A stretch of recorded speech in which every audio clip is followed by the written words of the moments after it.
ಎಲ್ಲರಿಗೂ Amrutha's tasty and healthy ಕಿಚನ್ಗೆ ಸ್ವಾಗತ.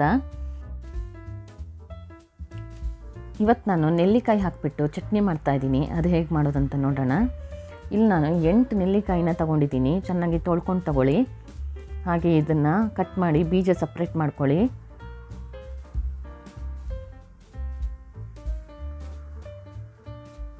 ಇದು ನೆಲ್ಲಿಕಾಯಿ ದೊಡ್ಡದಾಗಿದೆ, ಅದಕ್ಕೆ ನಾನು 8 ತೊಗೊಂಡಿದ್ದೀನಿ. ನೀವು ಬೇಕಾದರೆ ಒಂದು 10 ತೊಗೋಬೋದು.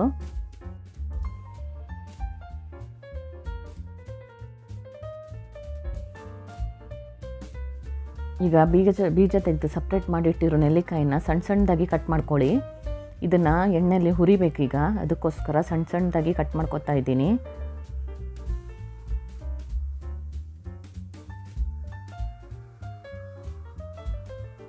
ಎಲ್ಲ ನೆಲ್ಲಿಕಾಯಿನ ಸಣ್ಣದಾಗಿ ಕಟ್ ಮಾಡಿದ ನಂತರ ಈಗ ಒಂದು ಬಾಣಲೆ ಇಟ್ಕೊಳ್ಳಿ.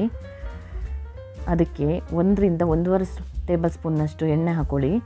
ಎಣ್ಣೆ ಬಿಸಿಯಾದ ಮೇಲೆ ಇದಕ್ಕೆ ಕಟ್ ಮಾಡಿರೋ ನೆಲ್ಲಿಕಾಯಿನ ಹಾಕ್ಕೊಳ್ಳಿ. ಈಗ ಇದಕ್ಕೆ ಒಂದು ಅರ್ಧ ಸ್ಪೂನ್ನಷ್ಟು ಅರಿಶಿನ ಪೌಡರ್ ಹಾಗೆ 1 ಸ್ಪೂನ್ನಷ್ಟು ಉಪ್ಪು ಹಾಕ್ಕೊಂಡು ಚೆನ್ನಾಗಿ ಇದನ್ನು ಹುರಿಬೇಕು. ಇದನ್ನು 10 ನಿಮಿಷದವರೆಗೂ ಚೆನ್ನಾಗಿ ಹುರ್ಕೊಳ್ಳಿ. ಇದು ಸಾಫ್ಟ್ ಆಗುತ್ತೆ, ಅಲ್ಲಿವರೆಗೂ ಹುರ್ಕೋಬೇಕು. ಇದನ್ನು ನೋಡಿ, ಈಗ ಚೆನ್ನಾಗಿ ಸಾಫ್ಟ್ ಆಗಿದೆ. ಈಗ ಇದನ್ನು ಒಂದು ಪ್ಲೇಟ್ಗೆ ತೆಗೆದಿಟ್ಕೊಳ್ಳೋಣ.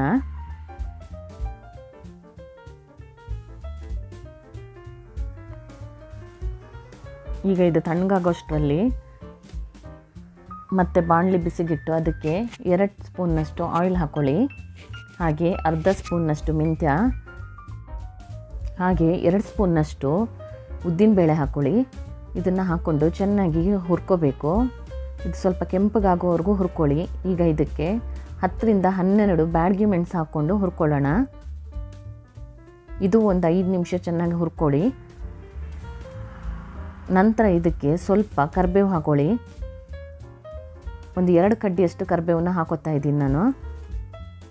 ಇದನ್ನು ಹಾಕ್ಕೊಂಡು ಚೆನ್ನಾಗಿ ಹುರಿದು ಒಂದು ಪ್ಲೇಟ್ಗೆ ತೆಗೆದಿಟ್ಕೊಳ್ಳೋಣ. ಈಗ ಇದು ತಣ್ಣಗಾದ ಮೇಲೆ ಇದನ್ನು ಮಿಕ್ಸಿ ಜಾರ್ಗೆ ಹಾಕ್ಕೊಳ್ಳಿ.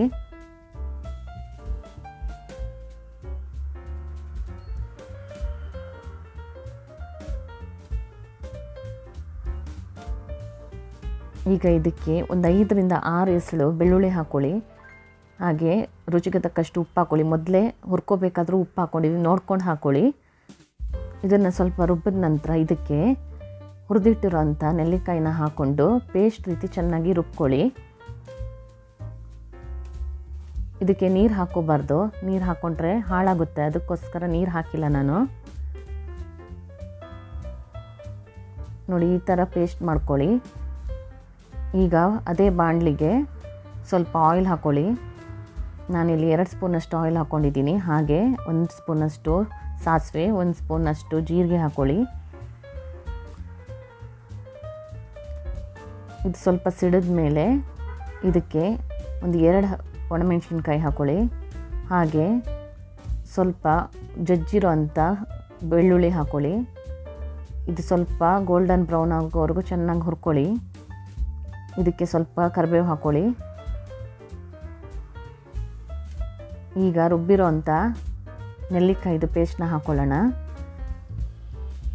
ನೆಲ್ಲಿಕಾಯಿ ಪೇಸ್ಟ್ನ ಹಾಕ್ಕೊಂಡು ಚೆನ್ನಾಗಿ ಹುರ್ಕೋಬೇಕು ಇದನ್ನು ಎಣ್ಣೆಯಲ್ಲಿ. ಬೇಕಿದ್ದರೆ ನಿಮಗೆ ಕಹಿ ಖಾರ ಅಂತ ಅನಿಸಿದ್ರೆ ಸ್ವಲ್ಪ ಬೆಲ್ಲ ಹಾಕೋಬೋದು. ನಾನು ಇದನ್ನು ಚೆನ್ನಾಗಿ 5 ನಿಮಿಷ ಹುರ್ಕೊಂಡಿದ್ದೀನಿ. ನೋಡಿ, ಈಗ ಪೂರ್ತಿ ತಳ ಬಿಟ್ಟಿದೆ, ಎಲ್ಲೂ ಅಂಟ್ಕೋತಾ ಇಲ್ಲ. ಇಷ್ಟು ಹುರ್ಕೊಂಡ್ರೆ ಸಾಕು. ಇದು ಅನ್ನದ ಜೊತೆ ಚಪಾತಿ ಜೊತೆ ಚೆನ್ನಾಗಿರುತ್ತೆ. ನೀವು ಮಾಡಿ ಹೇಗಾಗಿದೆ ಅಂತ ಹೇಳಿ ಕಮೆಂಟ್ ಮಾಡಿ. ನನ್ನ ವಿಡಿಯೋ ನಿಮಗೆ ಇಷ್ಟವಾದಲ್ಲಿ ಲೈಕ್ ಮಾಡಿ, ಶೇರ್ ಮಾಡಿ, ಹಾಗೆ ಸಬ್ಸ್ಕ್ರೈಬ್ ಮಾಡಿ. Thank you for watching.